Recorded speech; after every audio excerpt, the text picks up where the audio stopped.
Quran says you are busy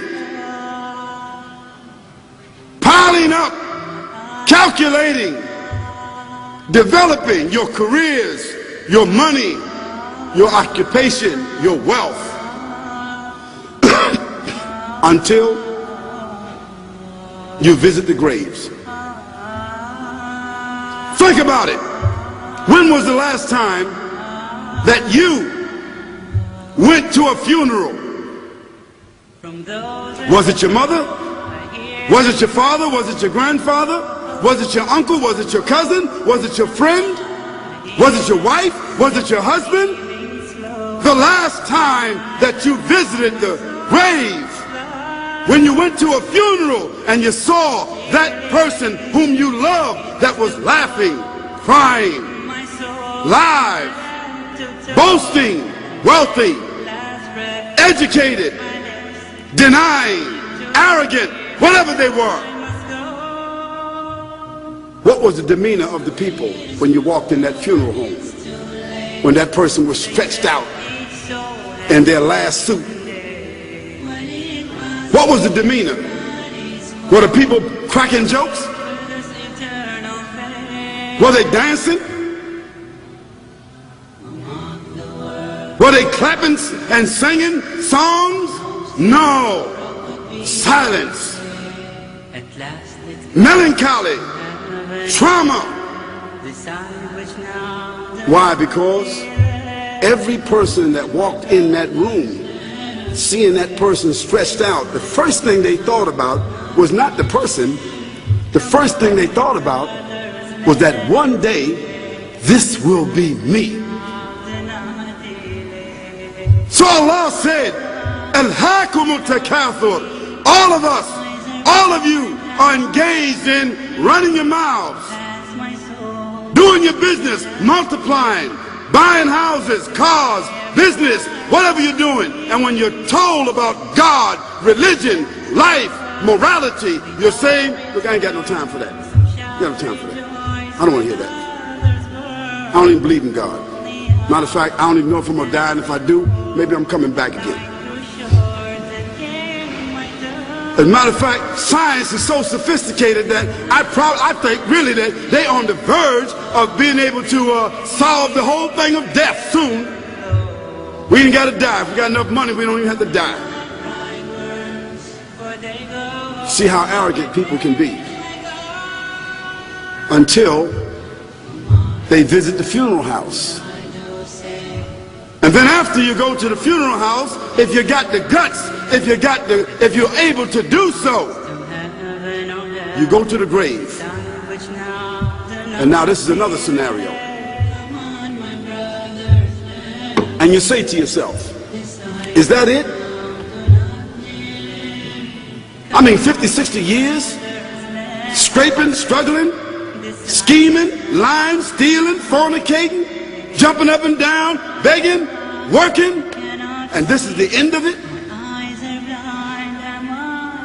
I mean, is this what's going to happen to me? Are they going to be dropping me into a hole in the ground? A hole in the ground, the same hole that a cat digs after it defecates. Just a little deeper.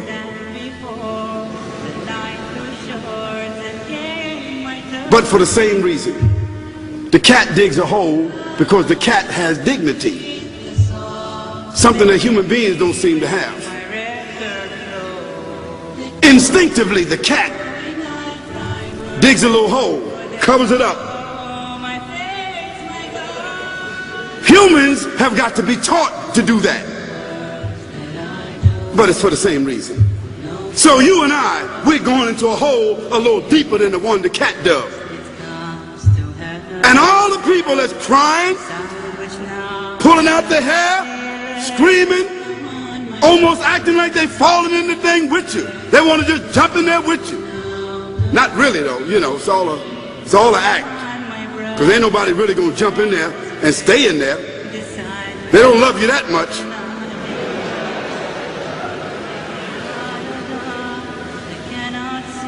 And then after all the shoveling, get done, and they fill it up, and the box, you can't even see the box no more, the coffin that cost $5,000. I don't know what did they burn somebody in a $5,000 coffin for? I mean, if I was a funeral director, after they left, I would dig them back up and put them in another box and take that box back.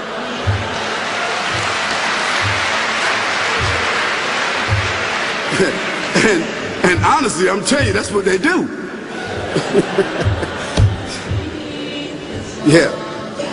So after all the money and all the drama, and they dig that hole and put you in there and cover you up, and everybody goes back to the place, go back to mama's house or daddy's house or whoever's house, and you know, we cook some chicken or whatever it is, and we do a little dancing and drink some scotch and forget all about that person, and then we want the lawyer to come now and talk about, you know, divvying up the spoils. So if that woman who died had a husband, somebody else is gonna marry him, you know that. And that man who died, you know, that woman, in about 6 months or a year of grieving or whatever it is, she gonna come to understand that she needs somebody else to be with, so she gonna marry somebody. So that means if his suits are still in the closet and he can fit them, who gonna wear them? So it really means that after all this time, and the people walk away from that grave, it's over. What about that person in the grave? What's happening? Because you know and I know that death is almost like sleeping. Death is like sleeping. Your body is gone. Your body is dead. Your spirit is gone. But your consciousness is there. Yes, brothers and sisters, you and I are going to know when the people put us in that box and put us in the grave. We are going to know. Your spirit is gone. You can't shout. You can't call out. You can't say, don't leave me here. But you're going to be hearing and you're going to be seeing, because that's a different kind of consciousness. But you can't move.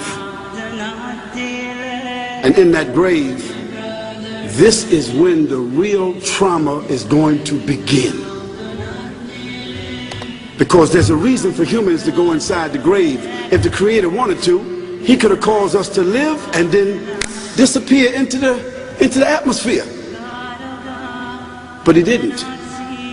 He caused us to go into another womb called the tomb.